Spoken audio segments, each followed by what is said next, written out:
कन्हैया, श्याम, केशव, गोपाल और द्वारकाधीश जैसे हजारों नामों से प्रसिद्ध श्री कृष्ण भगवान विष्णु के 8वें अवतार थे। साथ ही साथ भगवान श्री कृष्ण देवकी और वासुदेव जी के 8वीं संतान भी थे। भगवान श्री कृष्ण का जन्म आधी रात मथुरा कारागार में हुआ था। वह उनका पालन पोषण यशोदा मैया के हाथ गोकुल में हुआ था। भगवान श्री कृष्ण ने सिर्फ 64 दिनों में ही अपने संपूर्ण शास्त्रों की शिक्षा ग्रहण कर ली थी। नटखट कन्हैया, यशोदा मैया के दुलारे, सारी गोपियों के प्रिय, ग्वाला के सखा, राधा की जान और मीरा का अभिमान, भगवान श्री कृष्ण जी ने पूरे संसार को कभी नटखट बनकर, कभी प्रेमी बनकर, कभी बंधु सखा बनकर, कभी सलाहकार बनकर और कभी कभी युद्ध भूमि में क्षत्रिय बनकर इस संसार को अनगिनत संदेश दिए हैं, जो आज भी एक कुशल जीवन के लिए बहुत ही प्रेरणादायी साबित होते हैं। तो आइए आज हमारे नटखट कृष्ण कन्हैया जी के विचारों को सुनते हैं। कन्हैया, श्याम, केशव, गोपाल और द्वारकाधीश जैसे हजारों से पूछा, प्यार का असली मतलब क्या होता है? श्री कृष्ण ने हंसकर कहा, जहाँ मतलब होता है वहाँ प्यार ही कहाँ होता है। कि मनुष्य का जीवन ना तो उनके भूतकाल में है और ना ही भविष्य काल में है। मनुष्य के जीवन का असली सुख उसके वर्तमान काल में ही है। इसलिए हर मनुष्य को अपने वर्तमान के जीवन का पूरा आनंद लेना चाहिए और निस्वार्थ भाव से सत्य कर्म करते रहना चाहिए। इस पूरे ब्रह्मांड में ऐसी कोई ताकत नहीं जो इंसान की इच्छाओं की पूर्ति कर सके, क्योंकि इंसान की इच्छाएं एक समुद्र के समान होती हैं जिसे कभी भी भरा नहीं जा सकता। अगर किसी लक्ष्य, खुशी या सफलता की प्राप्ति में लंबा समय लग रहा है, प्रतीक्षा की अवधि अधिक है, तो हो सकता है आप अपेक्षा से ज़्यादा आपको मिलने वाला है। अपने कर्म पर अडिग रहिए और विश्वास रखिए उस ईश्वर पर जो आपके कर्म की परीक्षा ले रहा है।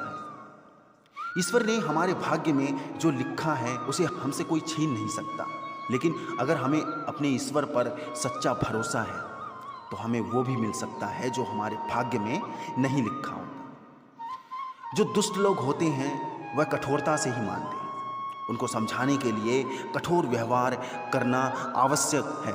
अगर समझाने मात्र से दुष्ट समझ जाते तो बांसुरी बजाने वाला कभी महाभारत नहीं होने देता। प्रेम एक ऐसा अनुभव है जो मनुष्य को कभी परास्त नहीं होने देता, और घृणा एक ऐसा अनुभव है जो मनुष्य को कभी जीतने नहीं देता। अगर कोई मनुष्य हमारे साथ बुरा कर रहा है तो उसे करने दो, यह उसका कर्म है और समय उसके कर्म का फल उसे जरूर देगा। लेकिन हमें कभी भी किसी के साथ बुरा नहीं करना चाहिए, क्योंकि यही हमारा धर्म है। अहंकार मत कर किसी को कुछ भी देकर, क्या पता तू दे रहा है या पिछले जन्म का कर्जा चुका रहा है। जीवन में समय चाहे जैसा भी हो, परिवार के साथ रहो, सुख हो तो बढ़ जाता है और दुख हो तो बट जाता है। प्यार या प्रेम एक ऐसा एहसास है जो किसी भी इंसान को कभी भी असफल नहीं होने देता, और अहंकार या घृणा वह एहसास है जो किसी भी इंसान को कभी भी सफल नहीं होने देता। राधा कृष्ण का मिलना तो बस एक बहाना था, दुनिया को प्यार का सही मतलब समझाना था। मनुष्य को बुरे कर्म करने की आवश्यकता नहीं होती, बुरे कर्म खुद ही हो जाते हैं। पर अच्छे कर्म खुद से नहीं होते, मनुष्य को अच्छे कर्म स्वयं अपनी इच्छा से करने पड़ते हैं, तभी उसका जीवन सफल हो पाता है। जीवन में आधे दुख इस कारण जन्म लेते हैं क्योंकि हमारी आशाएं बड़ी होती हैं। इन आशाओं का त्याग करके देखो, जीवन में सुख ही सुख है। श्री कृष्ण कहते हैं कि जीवन में किसी का भी भरोसा तोड़कर, किसी अवसर को प्राप्त करके उसका सुख नहीं भोगना चाहिए। अहंकार करने पर इंसान की प्रतिष्ठा, वंश, वैभव तीनों ही समाप्त हो जाते हैं। जब आप प्रभु के साथ जुड़ जाओगे तो आपकी परीक्षा आरंभ हो जाएगी। कुछ लोग इसे दुख समझते हैं तो कुछ लोग प्रभु की कृपा।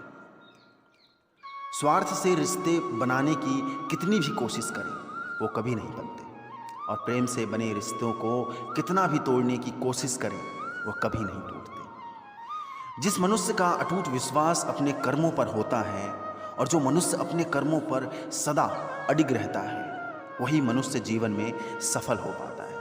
और जो मनुष्य सिर्फ फल की चिंता करता है और कर्म नहीं करता, उसे जीवन में सिर्फ असफलता ही प्राप्त होती है। अगर व्यक्ति शिक्षा से पहले संस्कार, व्यापार से पहले व्यवहार और भगवान से पहले माता पिता को पहचान ले, तो जिंदगी में कभी कोई कठिनाई नहीं आएगी। जिस मनुष्य के मन से मैं या मेरा या अहंकार का भाव समाप्त हो जाता है और जिसके मन में सांसारिक मोहमाया की लालसा समाप्त हो जाती है, वही मनुष्य अंत में परम परमात्मा की शरण को प्राप्त करता है। हर कीमती चीज को उठाने के लिए झुकना ही पड़ता है। माँ और पिता का आशीर्वाद भी इनमें से एक है। खाली हाथ आए, खाली हाथ वापस चले जाओगे। आज तुम्हारा है, कल किसी और का था, परसों किसी और का होगा। तुम जिसे अपना समझकर मगन हो रहे हो, बस यही प्रसन्नता तुम्हारे दुखों का कारण है।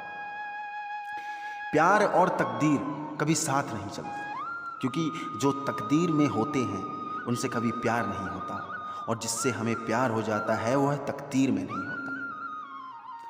मनुष्य का क्रोध ही इस संसार में उसका सबसे बड़ा शत्रु होता है, क्योंकि जब भी मनुष्य क्रोध की अवस्था में होता है तब उसके मन में भ्रम का जन्म होता है, और भ्रम हमारी बुद्धि का नाश कर देता है, और हमारी बुद्धि का नाश होते ही हमारा विनाश होना निश्चित होता है। हमारा जीवन केवल हमारे कर्मों के बल पर ही चलता है। जैसे हमारे कर्म होंगे, हमारा जीवन भी वैसा ही बनता जाता है। जिसके मन के अंदर शांति होती है, उस मनुष्य से ज़्यादा धनवान और सुखी व्यक्ति इस संसार में कोई नहीं होता।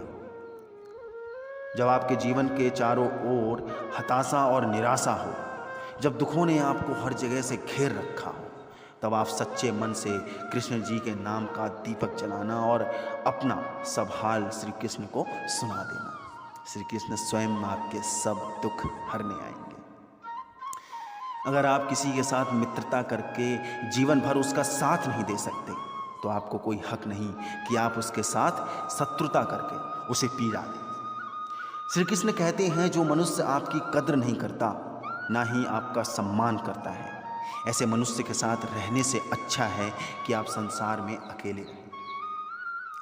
मनुष्य अपने सच्चे हृदय से जो दान दे सकता है, वह अपने हाथों से नहीं दे सकता, और मौन रहकर हम जो कह सकते हैं, वह हम अपने शब्दों से नहीं कह सकते।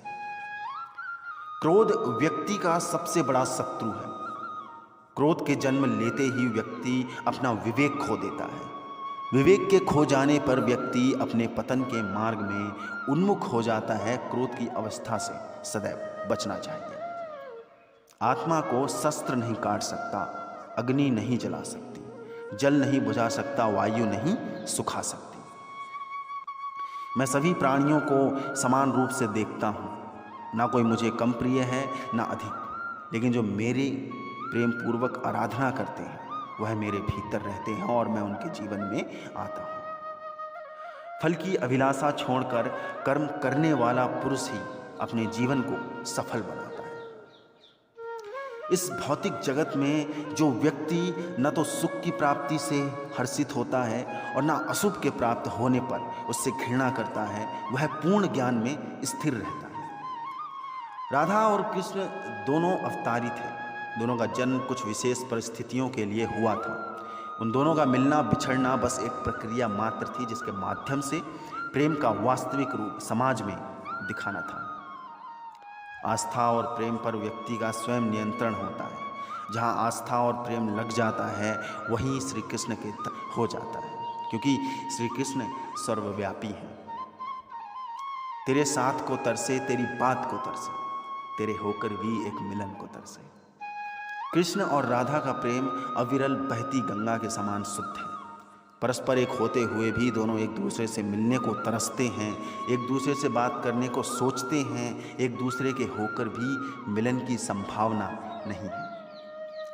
प्रहलाद जैसा विश्वास हो, भीलनी जैसी आस हो, द्रौपदी जैसी पुकार हो, मीरा जैसा इंतजार हो, तो कृष्ण को आना ही पड़ता है। जिस व्यक्ति के पास संतुष्टि नहीं है, उसे कितना भी मिल जाए वह असंतुष्ट ही रहेगा। जो मनुष्य अपने जीवन में गीता का सच्चे मन से अध्ययन करता है, वो मनुष्य संसार के मोहमाया और हर बंधनों से मुक्त होकर आध्यात्मिक आनंद का आशीर्वाद पाता है। अगर आप जीवन में असफल होते हैं तो आपको दोबारा प्रयास करने में कभी नहीं घबराना चाहिए, क्योंकि जब आप दोबारा प्रयास करते हैं तो आपकी शुरुआत सुनने से नहीं बल्कि आपके अनुभव से होती है। इंसान का मुश्किल वक्त उसके लिए एक दर्पण की तरह होता है जो हमारी क्षमताओं का दर्शन हमें करवाता है। प्रेम कभी ना समाप्त होने वाली प्रक्रिया है। जिस व्यक्ति को प्रेम हो जाता है वह फिर जीवन और जीवन के बाद भी प्रेम के वशीभूत रहता है। प्रेम को प्राप्त करने के लिए त्याग, तपस्या और योग का सहारा लेना पड़ता है।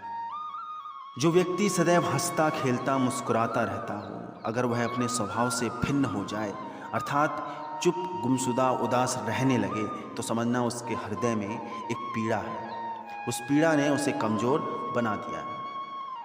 जो विधाता के लेख में होता है उसी का फल हमें मिलता है। विधि के विधान को स्वयं ईश्वर भी नहीं टाल सकते। जिस प्रकार राधा से कृष्ण निष्फल भाव से प्रेम करते थे, प्रेमिका के भाव से मीरा कृष्ण को पति मानती थी, मगर विधि के विधान में रुक्मणी का साथ लिखा था जिसे स्वयं विधाता भी नहीं टाल सके।